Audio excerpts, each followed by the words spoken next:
Menteri Kesehatan, Pak Menteri Sekretaris Kabinet, Pak Menpan RB, yang saya hormati pimpinan Komisi 9 DPR RI yang hadir,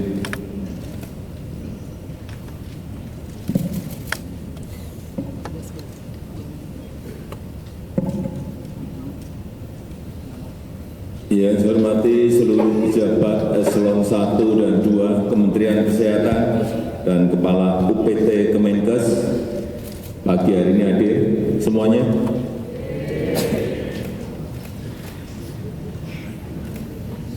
Yang mana?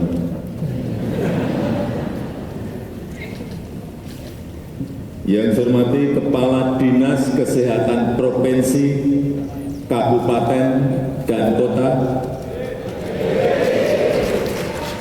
Angkat tangan. Banyak. Yang saya hormati seluruh direktur rumah sakit daerah, kepala bapeda provinsi, kabupaten, dan kota dari seluruh tanah air Indonesia. Enggak, saya tanya udah. Nanti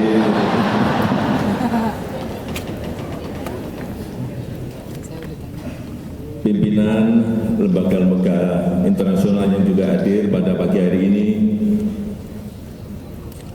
para peserta Rakernas Kesehatan Nasional, hadirin dan undangan yang berbahagia.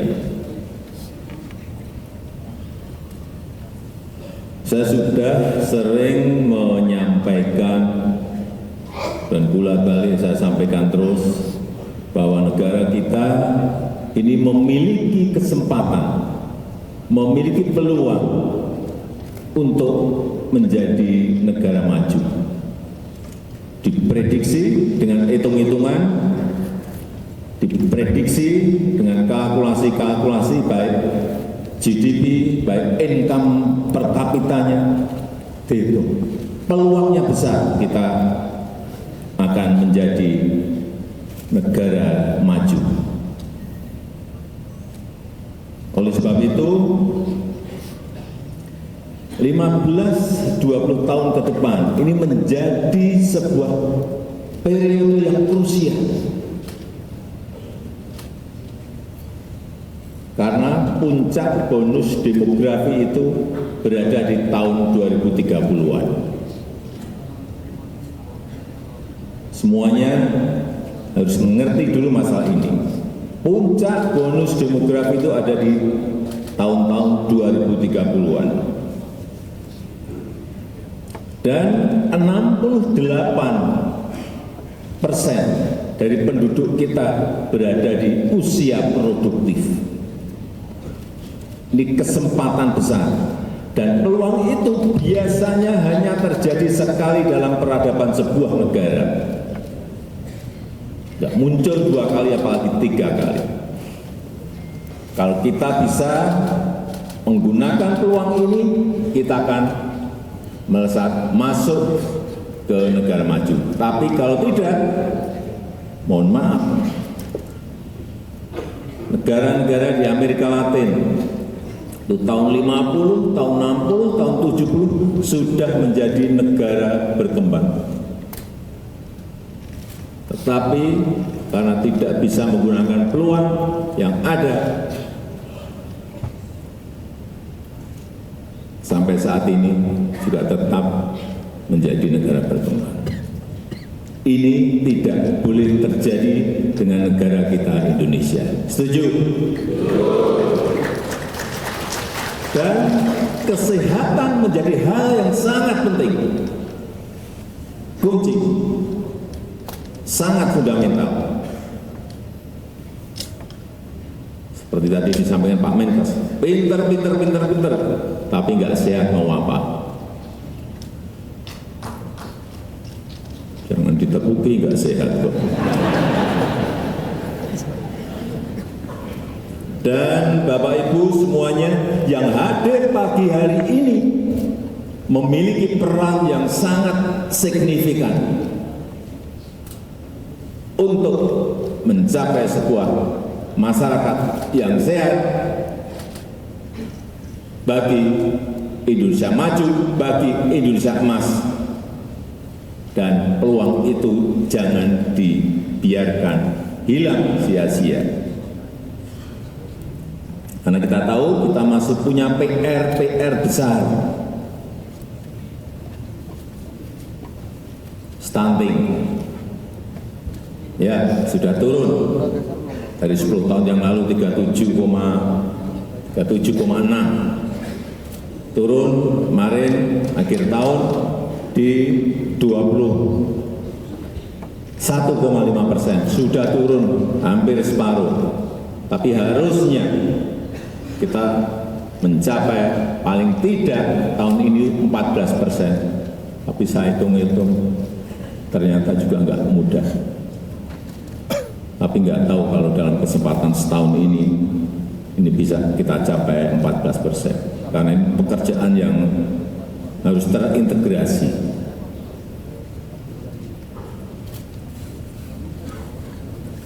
Dan juga selain stunting, yaitu kematian akibat penyakit tidak menular. Yang paling banyak adalah stroke,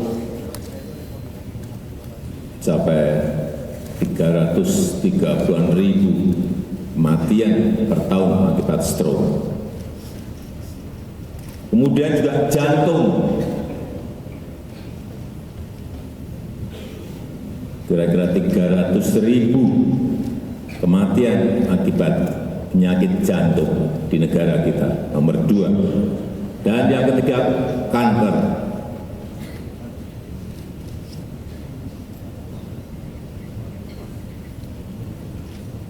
Inilah pekerjaan besar kita. Tetapi kita tahu puskesmas sekarang ini sudah dikirim alat-alat lab, USG, EKG untuk mengatasi sedini mungkin hal-hal yang tadi saya sampaikan. Barangnya sudah datang belum ya? Sudah. USG, EKG sudah. Kemudian juga di RSUD kabupaten dan kota. Saya sekarang setiap ke daerah, secara sampling saya langsung masuk ke rumah sakit. Bukan karena sakit. Masuk ke RSUD. Masuk ke rumah sakit milik pemerintah pusat, pemerintah provinsi, RSUD milik kabupaten dan kota, masuk. Saya hanya ingin memastikan bahwa ada kesiapan dari rumah sakit daerah, rumah sakit yang ada di daerah untuk menerima yang namanya CT scan, mamogram, CAT lab. Beberapa yang saya masuk barangnya sudah ada di sana, tapi saya lihat ruangannya kadang-kadang belum mendukung. Alatnya puluhan miliar, ruangannya bayar. Ruangannya kurang bagus lagi. Mestinya ruangannya bagus karena alatnya super bagus, super modern.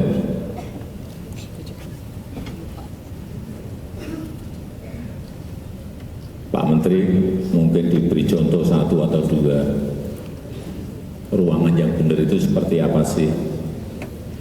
Nanti direktur rumah sakit melihat, oh ternyata yang benar seperti ini, yang bagus seperti ini. Dan juga RSUD di provinsi yang saya lihat juga sudah dikirim Linux, MRI, benar sudah, beberapa sudah. memang belum semuanya, karena ini menyangkut juga persiapan SDM, persiapan anggaran kita. Saya kemarin masuk ke rumah sakit daerah di Kalimantan Barat, Provinsi Kalimantan Barat, di Kabupaten Mempawah. Dirutnya ada enggak? Hadir. Tunjuk jari. Takut.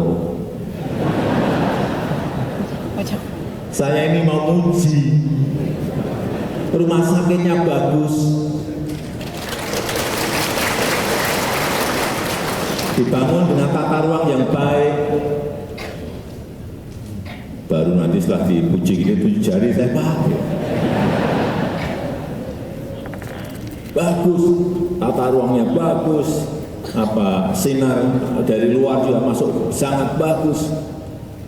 Dan yang saya harus acungi jempol, rumah sakit itu dibangun habis 200-an miliar lebih, itu semuanya dari APBD.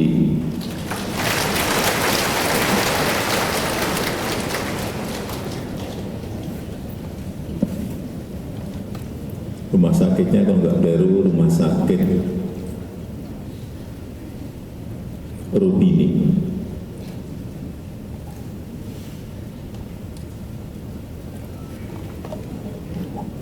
Memang problem terbesar kita adalah dokter yang kurang, dokter spesialis yang kurang.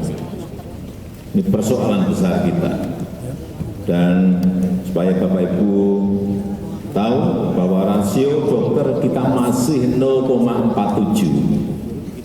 0,47. Rankingnya 147 dunia.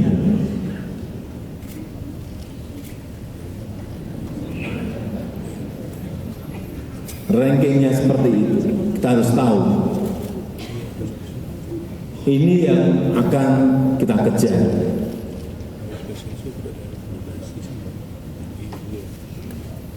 Oleh sebab itu perlu yang namanya rencana pembangunan jangka panjang, rencana pembangunan jangka menengah di bidang kesehatan. Kenapa Bapeda kita hadirkan? Supaya ini nanti sambung semuanya. Ada rencana pembangunan jangka panjang, rencana pembangunan jangka menengah, ada rencana induk kesehatan, sambung nanti sampai ke daerah, semuanya sambung. Jangan sampai pusat ke utara, daerah ke selatan. Udah, itu yang perlu saya tekankan pada pagi hari. Semuanya harus inline, semuanya harus satu garis lurus. Mana yang akan dikerjakan? Kita kerjakan rame-rame. Oleh sebab itu pagi hari ini kita ingin mengkonsolidasikan itu dan mengintegrasikan agar kerja kita bersama-sama ini menghasilkan sebuah hasil yang konkret dari persoalan-persoalan kesehatan yang kita miliki.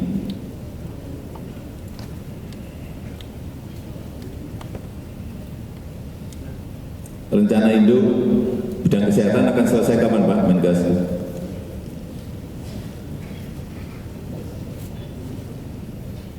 Pak Menteri yang menyampaikan, oh ya, Agustus akan selesai. Itu harus menjadi pedoman nasional. Harus menjadi pedoman nasional. Baik pusat, baik daerah, provinsi, kabupaten, dan kota, serta swasta.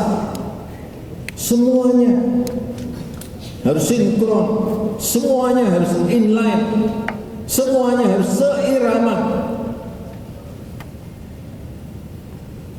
Jangan berjalan sendiri-sendiri. akan tidak menghasilkan apa-apa nantinya, akan berjalan sendiri-sendiri.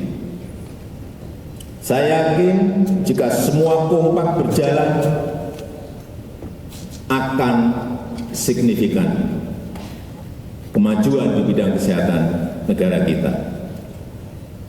Yang terakhir, kita harus memperkuat industri kesehatan dalam negeri. Ini bolak-balik saya sampaikan, 1 juta lebih warga negara kita Indonesia berobat ke luar negeri. Malaysia, Singapura, Jepang, Korea, Eropa, Amerika. Dan kita kehilangan 11,5 miliar US dollar. Kalau dirupiahkan 180 triliun. 180 triliun hilang. Karena warga kita tidak mau berobat di dalam negeri. Dan pasti ada sebabnya kenapa enggak mau berobat di dalam negeri. Ini persoalan yang harus diselesaikan. Kemudian 90% bahan produksi farmasi itu masih impor. 90% masih impor. Kemudian 52% alkes kita juga masih dominasi impor. Gak apa-apa yang tadi yang saya sampaikan tadi mungkin belum, tapi urusan misalnya yang kecil-kecil, jarum, ranjang di rumah sakit, alat infus, selang, ya jangan. Harus kita berani memproduksi sendiri. Saya rasa itu yang ingin saya sampaikan dalam kesempatan yang baik ini. Dan dengan mengucap Bismillahirrahmanirrahim, pada pagi hari ini secara resmi saya buka rapat kerja kesehatan nasional tahun 2024. Terima kasih. Wassalamualaikum. Nasnas tahun 2024 dimohon berkenan mundur. 3, 2, 1.